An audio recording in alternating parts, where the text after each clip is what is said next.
cristão, porque os discípulos ainda não sabiam que Jesus tinha que morrer e ressuscitar, não entendiam que Jesus tinha que morrer e ressuscitar. Então, aquela mulher que recebe a Jesus com o bálsamo.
De sal, mas são mais de 20 minerais diferentes que tem o Mar Morto, além da sal, sim, que o sódio, mas também tem enxofre, tem magnésio, tem rídio, tem muitos fosfatos que são utilizados para adubar a terra na agricultura ou para fazer medicinas também.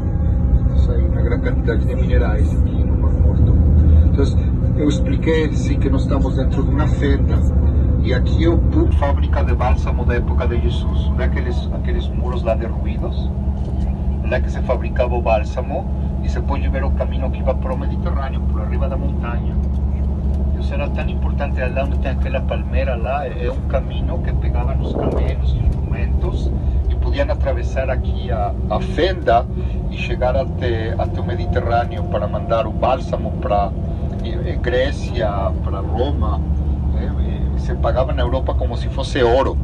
Havia cá todo um movimento muito grande de bálsamo, que já é lembrado aquele bálsamo que era o que faz Herodes. Ainda não falei muito de Herodes, mas Herodes fez muitas granjas para diminuir a distância, porque originalmente o bálsamo traíam da Arábia Saudita, e aí eles acortaram o caminho fazendo granjas aqui. Isso era cristão, porque os discípulos ainda não sabiam que Jesus tinha que morrer e ressuscitar, não entendiam que Jesus tinha que morrer e ressuscitar.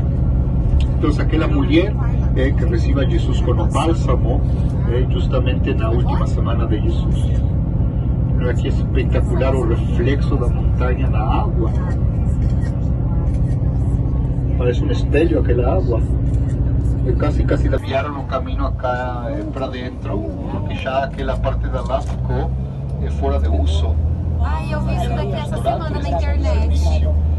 Foi todo abandonado por causa do volano. E aqui estamos justamente no manancial de Engedi, lembrado no livro de Samuel 1:24, o local onde Davi escondeu Saul. Fizeram por causa do buraco que abriu. Também no Cantar dos Cantares, Salomão utiliza a beleza de Engedi na sua poesia. No começo do Cantar dos Cantares, rei do Tamareiras. se fala de Engedi. Tamareira mesmo, tô certo? Sim. Já gravei na minha cabeça que esse negócio. Davi disse no livro de Samuel que contaram a Saul que Davi está escondido no deserto de Engedi, das cabrinhas de Engedi.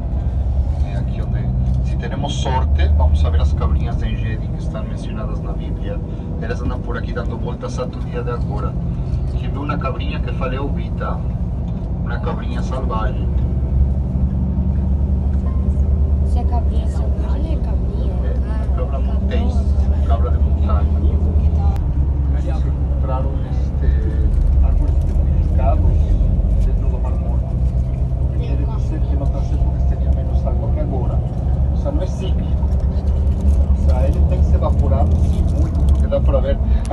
pode ver as marcas do Mar Morto na parede também. Lá, se você olha nas paredes, lá tem uma linha horizontal que é a marca da praia do passado. Então, originalmente, claro, quando se formou a fenda, se encheu tudo de água, tudo estava cheio de água e a evaporação pouco a pouco vai diminuindo o nível da água, não? Então, nós podemos ver incluso a marca da beira da praia do passado naquelas faixas horizontais que se encontram na parede da montanha. Mas eu estava comentando de que não é sempre cíclico. Houveram épocas com mais chuva e com menos chuva nos últimos tempos, nos últimos miles de anos, não? Então, na época que tem muita chuva, o nível sube. Na época que tem pouca chuva, o nível baixa. Só que agora, produto da modernidade, sim, porque na época de Jesus não se faziam piscinas de evaporação. Agora as piscinas de evaporação estão tomando muito da água do Mar Morto. E o homem moderno utiliza mais água doce que o homem de verdade. Mas no Brasil que toma banho 2 vezes, por exemplo. Aqui é proibido tomar 2 banhos por dia. Por causa da necessidade, ou lavar o carro, por exemplo, de mangueira, porque a água é muito cara aqui. Mas se espera agora que se está fazendo água do mar desse Brasil.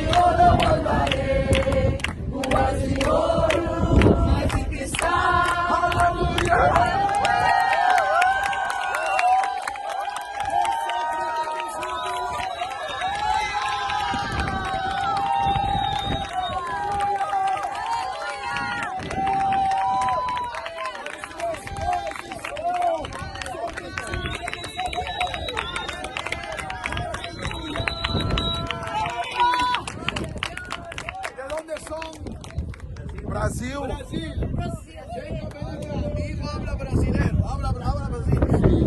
Habla brasileiro. Quería traducir. Tengo mucho para hablar.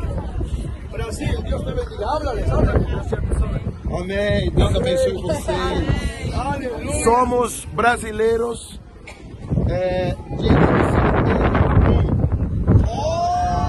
Estamos ganhando japoneses para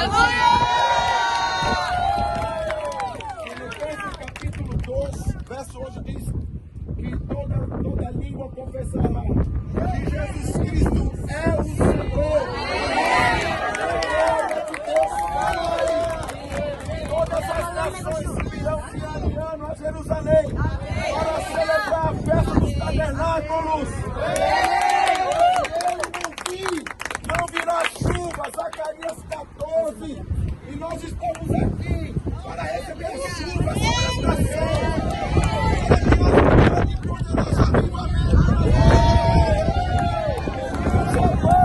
127 milhões de japoneses hão de confessar que Jesus Cristo é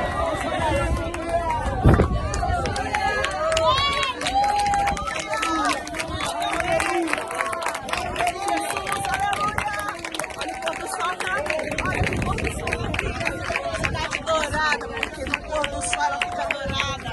Olha ali, ela fica dourada na linha. Dios te bendiga. Dios te bendiga mucho. Padre, bendigo su vida. Bendigo su vida. Bendigo su vida. Bendigo su vida. Y caramba, bendigo tu vida. Que Dios te prosperará. Dios derramará fuego. Y derramarás multitudes. Y ramas.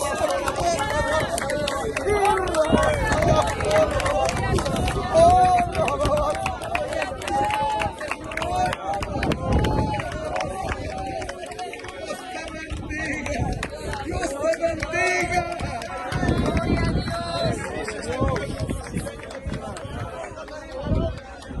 Gracias, Señor. Gracias, Señor. Gloria a tu nombre. Gloria a tu nombre. Aleluya. Gloria a Dios.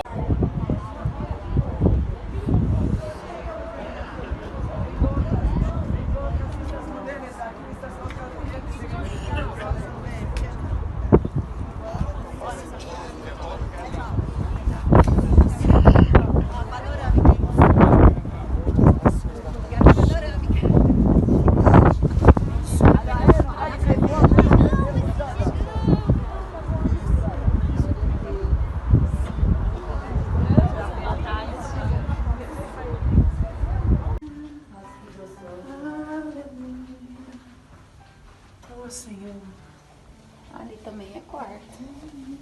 Mas é o outro. Shalom. É o outro, talvez não é aquele. É do mesmo hotel. Sim, mas eles não ajudam. Ah, bom. Sei lá, tanto faz. O que é bonito?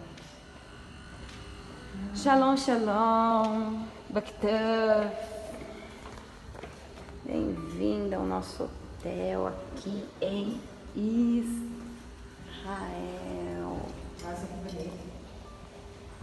Isso que eu não gravei. Irmã, vocês foram na piscina, vocês estão muito bem. Parabéns. Ontem não.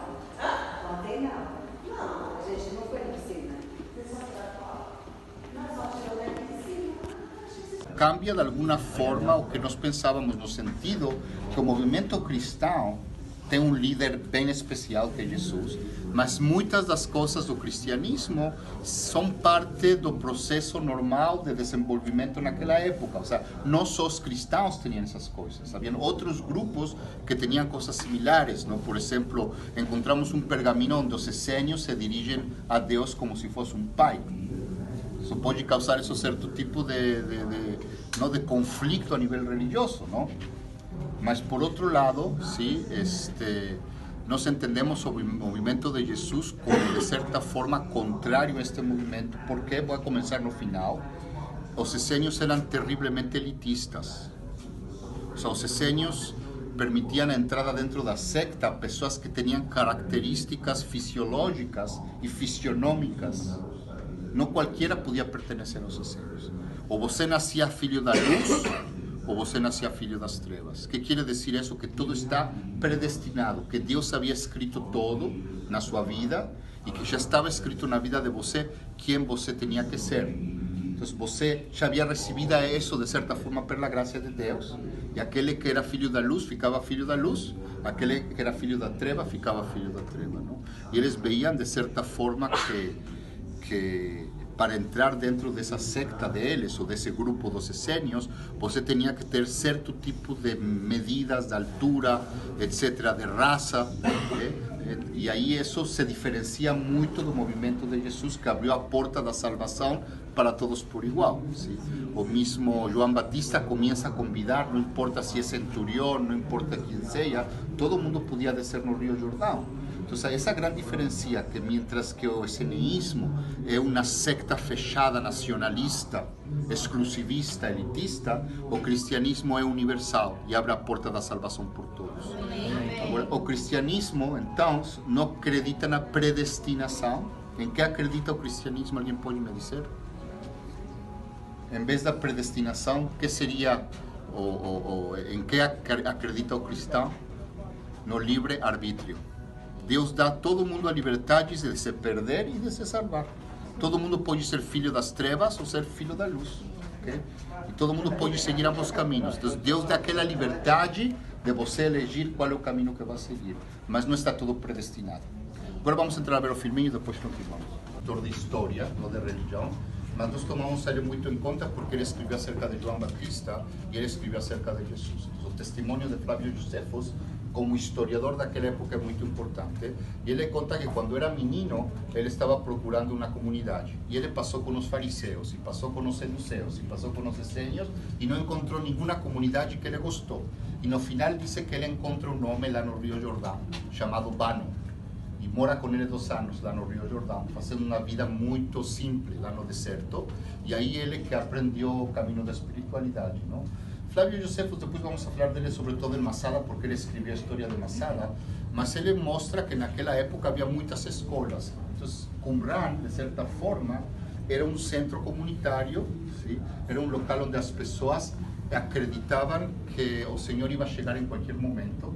Eles eram apocalípticos como os cristãos, como João Batista, e aí de certa forma eles sabem que o Senhor vai chegar em qualquer momento e eles têm que estar prontos para aquele momento. Então eles criaram uma comunidade perfeita, basada no estudo da Bíblia, em banhos cerimoniais, para que no momento do Senhor chegar, eles estar prontos a nível de purificação cerimonial, sim? Então, isso que nós vimos que era o lavado de mãos, vemos que na época de Jesus começa a se desenvolver em uma coisa que nós chamamos agora de batismo, mas não é o mesmo que o batismo. Podemos chamar de mikve. Mikve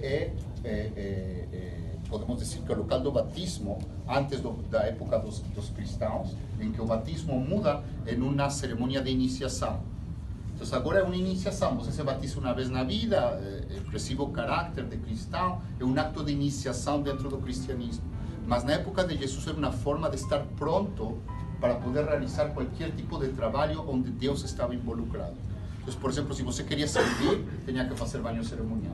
Se queria fazer azeite ou fazer vinho, tinha que ser banho cerimonial. Cortava o cabelo, banho cerimonial. Iba a casar, banho cerimonial.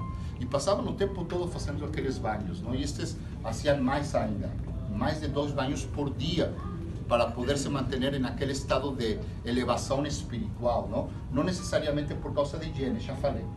Agora, mas o que acontece é que agora, em vez de fazer o simples lavado de mãos, como faziam os sacerdotes, eles começam a criar um banho onde você entra de corpo inteiro. E nós, em todos os locais da época de Jesus, que nós encontramos aqueles buracos no chão, sabemos que lá moravam judeus. Incluso em Nazaré, encontramos um bem simples, bem comparado com os mikves de Jerusalém, que eram de mármore. Lá em Nazaré era muito simples, era muito primitivo, mas até eles queriam ter aquele momento de encontro com o Senhor, através daquele submergimento na água viva, que tinha que ser água viva, não? E aí nós agora sim temos um problema. Podemos, como ontem, perguntar para aquele que está explicado, mas onde que está isso escrito na Bíblia? Como nós fizemos ontem com a menina lá que falava lá na tenda. E nós temos um problema que não está escrito na Bíblia que tem que fazer aqueles banhos cerimoniais. Mas se nós analisarmos a época de Jesus, nós vamos ver lá em Masada, que é muito perto daqui, que lá o rei Herodes tinha banho sauna. E o banho sauna na época romana era muito importante dentro da sociedade romana. Se você queria fazer algum negócio, queria fazer alguma aliança de paz, você entrava no banho sauna para fazer aquele tipo de alianças. O banho sauna era parte da cultura romana. Mas o que acontecia no banho sauna? Que todo mundo entrava pelado no banho sauna, e isso não ia de acordo ao pudor judeu. Os judeus não podiam seguir. Havia muitos judeus que faziam, não? Mas um judeu religioso não podia fazer isso assim.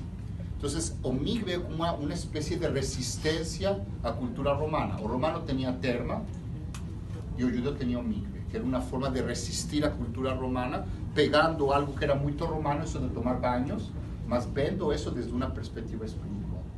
Não? O mesmo acontece na comida, por exemplo. Nós temos que os essênios, eles... אתה רוצה להמשיך? Want to continue? I'm gonna take some time. Okay? Os essênios faziam uma comida sagrada, então eles sentavam a fazer uma santa ceia. E isso nos surpreende muito porque Jesus também vemos que a Santa Ceia é central. E eles comiam em pratos independentes. Cada um comia em um prato. Se lembram quando Jesus fala com os discípulos: quem come comigo do mesmo prato, ele me trairá? Os essênios são os primeiros que começam a comer em pratos separados. Por quê? Para conservar a purificação cerimonial, cada um comia em um prato por separado. Então vemos que na comida eles tinham um sentido espiritual. Eles faziam aquela benção da água nas talhas de pedra, como fala João, nas bodas de Caná. Essas são as talhas de pedra para fazer a purificação cerimonial. Okay? Vamos a passar no quarto de lado para retirar esse tirador.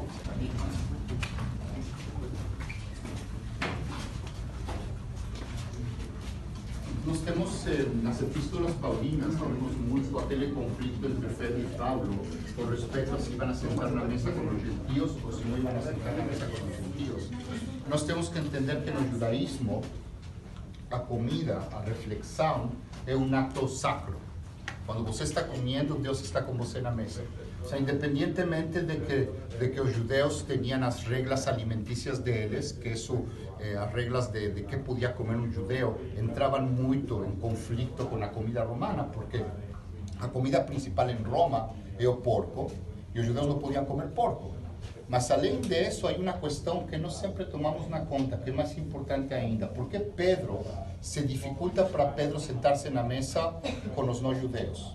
Por que Paulo critica Pedro porque não se quer sentar com os gentios na mesa? Porque o pensamento judeu é que os gentios na mesa estão, de alguma forma, profanando o Senhor. Por quê? Porque o estilo de comida romano, sabe qual era o pensamento romano? No pensamento romano, você valia o que você comia. Se você era um homem poderoso, tinha que comer muito. Se você era o rei, tinha que comer mais que ninguém. ¿Sí? E para poder comer tanto, a vezes eles iam e vomitavam para poder seguir comendo. Mas comer era um status. Você, se você era pobre, comia só pão. Mas se você era rico, tinha que ter todo bom na mesa, e a comida era um símbolo de certa forma de injustiça, porque os romanos acostumbravam a fazer aquelas grandes comilonas, nas quais a comida ficava como um acto de lazer, e não como um acto de consagração por o Senhor. Então, quando os judeus sentavam na mesa, tinham que consagrar a comida, porque a comida venia de Deus, e Deus estava na mesa sentado com você no momento que você estava comendo. Você não podia desperdiciar a comida, não podia tirar a comida, tinha que pensar nos pobres, tinha que pensar naqueles que não tinham comida. E era uma visão totalmente diferente de como se veia a comida. Então, portanto, sentar-se na mesa com os gentios era um problema.